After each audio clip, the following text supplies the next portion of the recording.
All right, what's up? Welcome back to the channel. In this video, we're just going to get right into looking at the DNA results and then asking the question whether or not I am a heritage American and what this term even means. Really, I think it has several definitions to different people. But before that, we'll just get into some quick topics.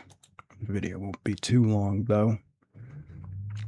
All right. First of all, we've got some kind of new medical evidence, not too new, but it's a pretty recent study showing that getting less than the proper amount of sleep actually equates to similar brain functioning as being intoxicated on alcohol. And as we know, President Trump notoriously does not sleep. He's been known to sleep 2 or 4 hours per night. And he's also getting close to being an 80-year-old man, or he is an 80-year-old man now. So it says here, and this is from the cdc.gov, being awake for 17 hours is similar to having a blood alcohol content of 0.05. Being awake for 24 hours is similar to having a blood alcohol content of 0.10. Note that the United States defined legal intoxication for the purposes of driving as a blood alcohol content of 0.08 or greater. However, driving impairments are seen at blood alcohol content of 0.05, and some countries use the 0.05 cutoff. So we can see here that this is something that you need to look out for, especially if you're getting older like Trump is. All right, I'm gonna go check out the White House.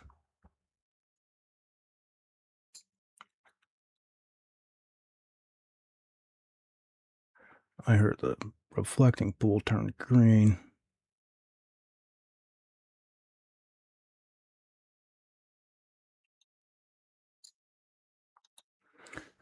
All right.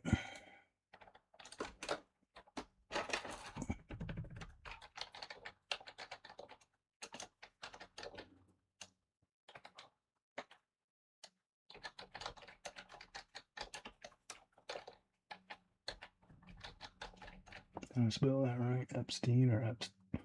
I'm forget whatever.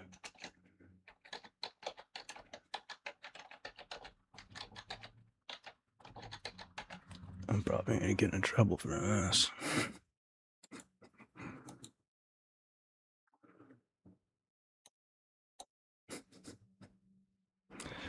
Okay. Please reopen the Epstein files, Trump. All right, so a couple more topics here. Got another new word for you guys. Maybe you might know this.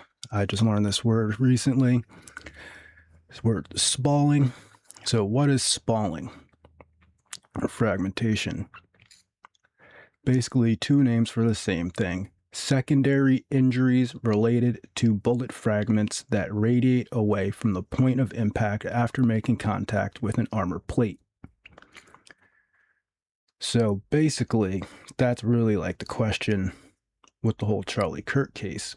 Was he wearing, a plate carrier and a plate that was rated for up to, a 308 type bullet round? Because if he was, then spalling is very, very possible, especially at that distance, the shorter distance, so the bullet doesn't really lose as much velocity from only like 100 yards away. Spalling is very possible, and yeah, it'll go right up into your neck, your head, your lower body. And it needs some type of like coating on it to like stop the spalling. It's kind of like a frayed, like if they like fray the surface and like do weird stuff to the surface of the body armor so that the bullet doesn't shoot up and shoot out like that. But it seems from that distance, if he was wearing a plate and like a Teflon plate carrier, that this is a highly possible thing that happened too. Because it kind of does look like he's wearing one in the video, and I've even seen some AI analysis saying that it looked like he was wearing like a plate and a plate carrier. So that's another possibility, because then it takes away that whole like marksmanship thing where it's like, oh well, how could he be such a marksman if it was his first time out, high pressure situation, and he shoots a guy right in the neck? It's pretty difficult, yeah. But it's not very difficult to shoot somebody like dead center, in the chest from 100 yards away with a sniper rifle, and then have the spalling effect happen. So last thing, I found these old episodes of Herman's Head. I don't know if you remember that. It's like from like the 90s. Pretty cool show. Links in the description. It's got like a bunch of people that were like in The Simpsons, but they were like actually acting, like Hank Azaria and the chick that plays Lisa. All right, let's get into these DNA results. Here. All right.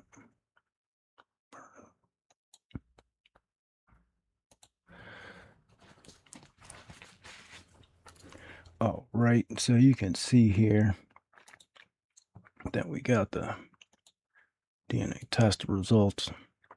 Oops, that's the wrong page. Okay. So for the most part, it says that, like Nigerian and Bantu, Ivory Coast, Ghana, Cameroon, Mali, and then it goes into like Europe. So like their best guess is that, early North Carolina African Americans, Virginia, Southern Ohio, Lower Chesapeake Bay, Northeast North Carolina. Yeah, my family's from North Carolina, Virginia, right on the border. Okay, so that's the second page.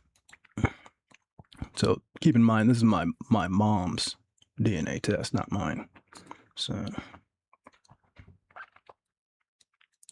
can see we got Nigeria at the top here with 23%, Benin, Togo, Ivory Coast, Mali, Senegal. Then we got some English, West Midlands, East Midlands, Bantu, Cameroon, Denmark, Sweden, Southern Wales, Northern Wales, Leinster, Ireland, West Highlands, Scotland. And there we go. Connacht, Ireland, the Netherlands, France. Whoever he was a Euro mutt in the first place. Southern Bantu, and French Canadian. Canada, sorry. Okay. Check out some photos. That's me with my dad. He's definitely got the 80s dad shorts going. I never even looked at the background. I looked at the background of what I was about to do this, and I was like, whoa, we're the only black people there. Never even noticed it before.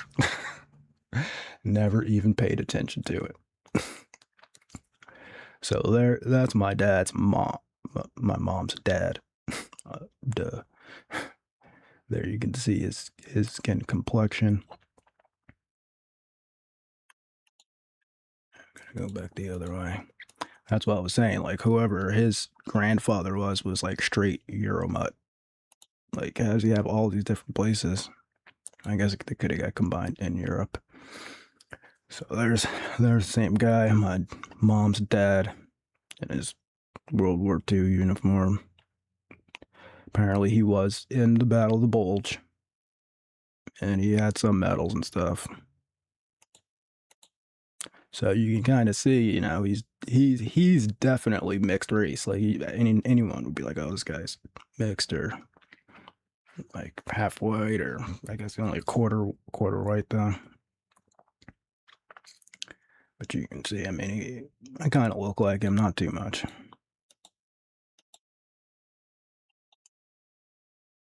And there you go. Now you see what I look like. No, I'm kidding, but yeah. So you see, to me, it's like, okay, like I'm not like a lot of people like thought he was like Puerto Rican or something like that, or like Spanish. Not everybody didn't just immediately assume, oh, that's a black guy, right? And that was like my only grandfather, because my dad's father died like a month after I was born or something like that. So I never met him. So that was like, he was the family patriarch the whole time, pretty much. So I would never really like thought about people's like skin tones like that and stuff. I just knew that we were from Virginia, and they grew up on a farm. He was like one of three. His brother died, and his sister lived to be like 80, and then his wife and my dad's mom both were like one of 13. My dad's mom was the youngest, and my mom's mom was the oldest of the 13. So it's kind of like that. But yeah, I mean, my family's been here for a long time. A long time. Like, his father's father, at least. At least. And he was a Freemason, and his father was a Freemason. I think the grandfather was a Freemason too. That's the guy that was the white guy. His grandfather was white, right? And then I went down. There's a whole town of these guys, down in North Carolina. There's a whole town full of guys just look just like him. Some of them are even more light skinned, and they say they're black. They're like, yeah, we're black. They're like super light skinned even compared to him, and they claim black. So I'm. It's just confusing to me. I'm like, yeah, my family's been here for a long time, and I got some Italian dude that like came over from like Ellis during like the Ellis Island period, talking about we got to deport you. And I'm like, okay, that really what we're doing? like we're really doing the guy that came over from like Poland in like the 1980s, and he's gonna deport me?